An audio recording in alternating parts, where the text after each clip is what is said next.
आपको सूखी खांसी हो या बलगम वाली खांसी, आपको अभी अभी खांसी हुई हो या लंबे समय से खांसी बनी हुई है, आज जो मैं नुस्खा आपको बताने वाली हूँ उससे आपको मिनटों में ही आराम मिल जाएगा। जी हाँ, मैं हूँ डॉक्टर निवेदिता और आज मैं आपको एक ऐसा घरेलू नुस्खा बताऊंगी जो अगर आपको खांसी है, जुकाम है, नज़ला है तो उसमें काफी कारगर साबित होगा और आपको क्विक रिलीफ मिलेगा।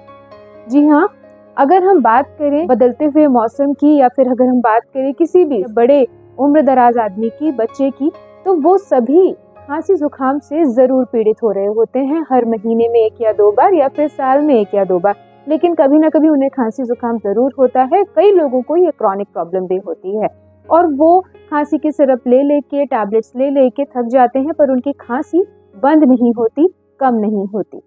तो आज जो मैं ये घरेलू नुस्खा बताने वाली हूँ उससे काफी हद तक आपको आराम मिल जाएगा और इंस्टेंट आराम मिलेगा। आप फ्रीक्वेंसी है वो भी कम हो जाएगी और इंटेंसिटी भी कम हो जाएगी। जी हाँ, आज जो मैं ये घरेलू नुस्खा बताने वाली हूँ उसमें आपकी घर में ही उपलब्ध चीजें यूज होंगी। लगभग 6 चीजें इसमें यूज होने वाली है जो आप नोट कर सकते हैं।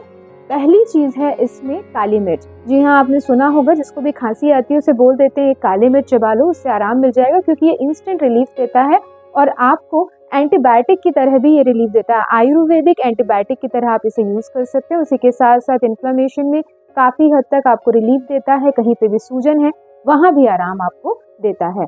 सेकेंड इंग्रेडिएंट जो हम यूज करने वाले हैं वो है काला नमक। काला नमक म्यूकोलिटिक इन नेचर होता है, जहाँ पे भी बलगम है उसे खींच के बाहर निकालता है और साथ ही साथ जो आपकी मसल्स हैं उन्हें भी काफी हद तक ये सूद करता है। थर्ड इंग्रेडिएंट जो हम इसमें यूज करने वाले हैं वो है अजवाइन। अजवाइन भी आपको काफी हद तक जो मसल्स आपकी टायर्ड हो जाती हैं उनको रिलीफ करने में हेल्प करता है, साथ ही साथ खांसी और जुकाम में ये गर्माहट देने का काम करता है। फोर्थ इंग्रेडिएंट जो हम इसमें यूज करने वाले हैं वो है हरी इलायची।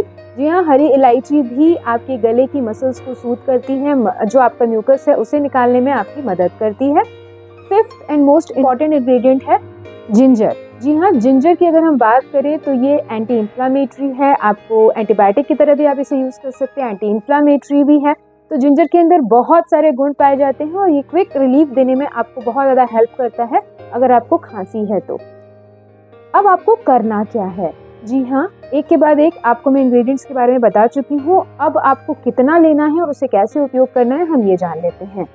आपको करना ये है कि आपको आधी चम्मच लेना है काली मिर्च का पाउडर, आधी ही चम्मच लेना है आपको काला नमक और आपको इसमें मिक्स करने हैं हरी इलायची। 4 से 5 इलायची आप उसे दाने निकाल लें और उसे कूट लें, बारीक कर लें और उसको आपको दाने जो आपकी हरी इलायची के जो ऊपर का हिस्सा है वो निकाल देना, सिर्फ दाने यूज करेंगे हम इसमें।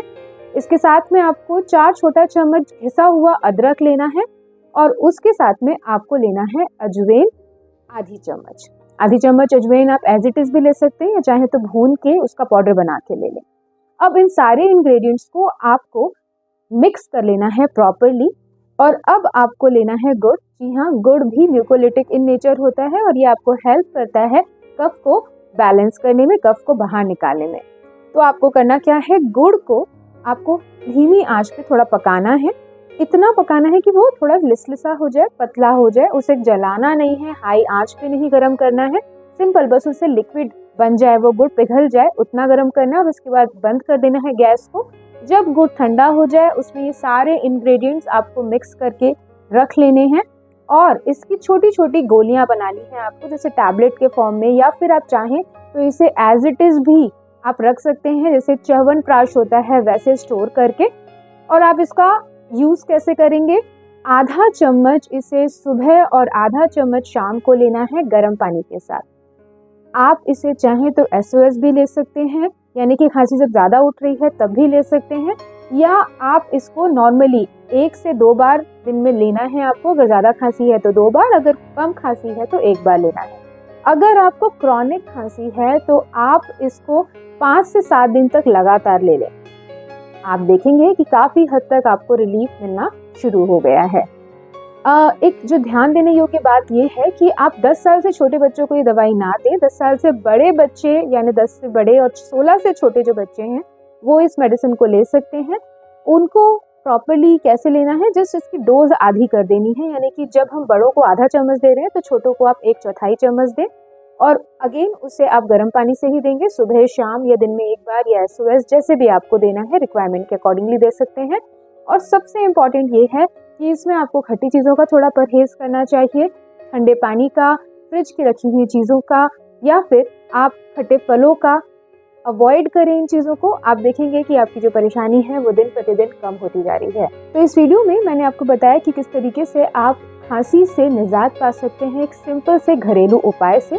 अगर आपको कुछ क्वेरी है तो आप मुझे कमेंट सेक्शन में कमेंट करके या व्हाट्सएप पे भी पूछ सकते हैं। मैं पूरी कोशिश करूंगी आपकी हेल्प करूँ। नमस्कार।